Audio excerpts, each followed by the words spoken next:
Hello and welcome to Half Hour to Health. I'm Dr. Dietrich. On today's show, we're going to be talking about toothbrush sterilization techniques. We're going to find out all about prevention in this particular program. Because my guest with me, he's back on the show tonight, is Dr. Glass. Dr. Glass is a professor of pathology at Oklahoma State University, and he's done tremendous research on sanitation and bacteria in the mouth and why it's transmitted into the system. We will find out from soup to nuts what we need to do and what we can get immediately to help arrest this particular problem. Dr. Glass, pleasure having you back on the show today. Oh, Dr. Dietrich, it's always good to be here. Thank you. Boy, we're on the leading edge. You know, you're just right on the leading edge of this whole thing, and it amazes me that there's so many problems out there that people are having with bacteria, and they don't know about how to combat it. Well, it amazes me too, and I think the important thing is that shows like yours are getting the information out to the people who really need to address these issues. Oh yes, exactly. And because people need to really know about things that seem so simple but are so important. I would agree.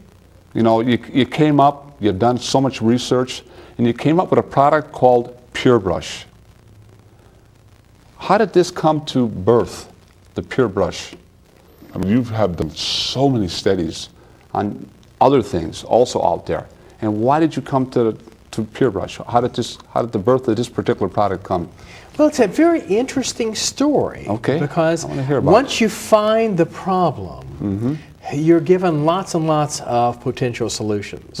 And so that was what we were given after we became identified with the problem. And people would say, well, what about dipping it in this, or washing it in that, or doing this to my toothbrush, or manipulating it this way or that way? You know, suppose I just dried it under a heat lamp.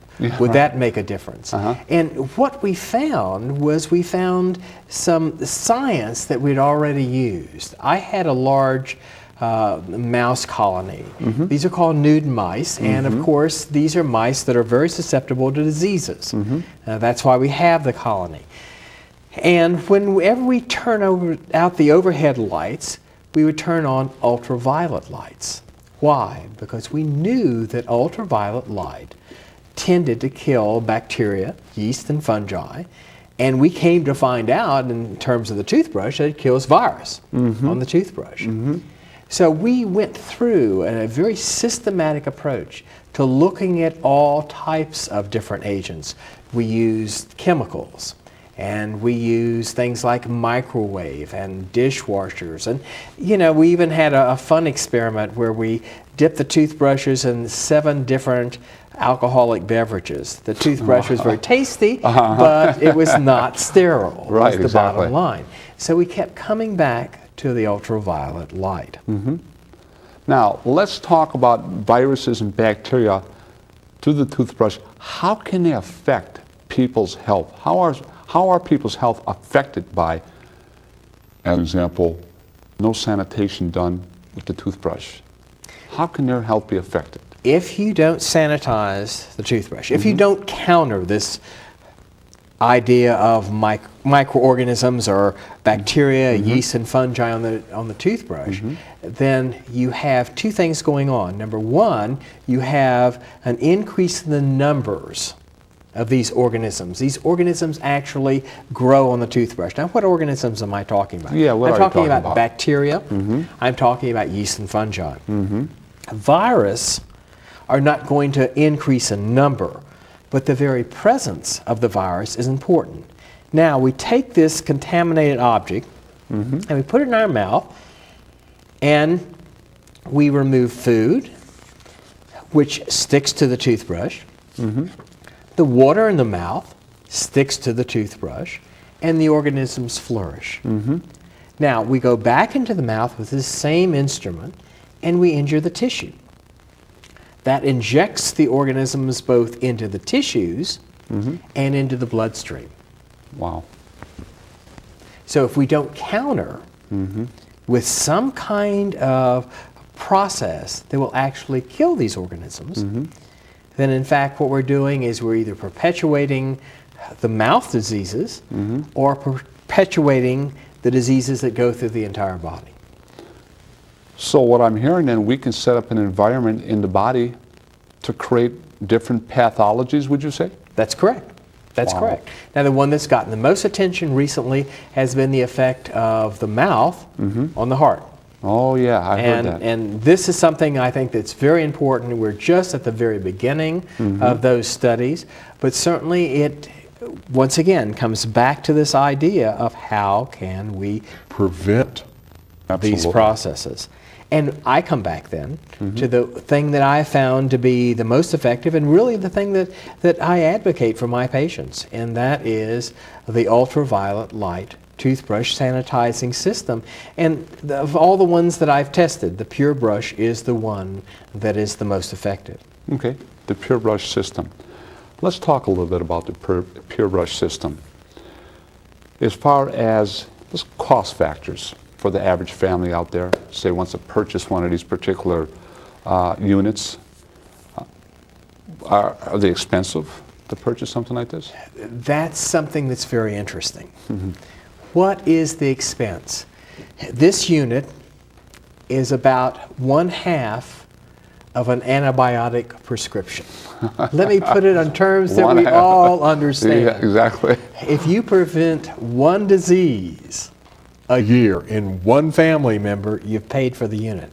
So the unit will run less than $100. The nice part about it is that it's not a unit for one toothbrush, it's rather a unit for a number of toothbrushes. You can actually hang the toothbrushes here in the Pure Brush. So there are 4 slots for hanging the toothbrush. Now, of course, our studies have shown that the clear toothbrush in the Pure Brush is probably the best case scenario. However, any number of brushes can be hung in this and still have a benefit from the ultraviolet light. Amazing. I want to go back just a moment because we talked a little bit about you had patients on antibiotics. Correct. Got rid of their problems. Exactly. Okay. Microorganisms were gone. They were back to state of health, homeostasis. Their state of health was back to normal again. And then all of a sudden, they come down with these particular problems again. And you went back and found out it was because of the toothbrush. Well, Dr. Dietrich, you know, we went one step further. Go ahead. We not only found them to be clinically well, but when we did the cultures, when we actually looked for the organisms in their mouth, they were gone. And then 2 weeks later, they were back and their mouth had once again these same organisms. And it was then that we began to suspect the toothbrush. And we actually did the studies that confirmed that, first with patients, then in the laboratory, then we also used it back into an animal model. So we have had all of the research experience with this and have looked at a variety of different situations that might be disease producing.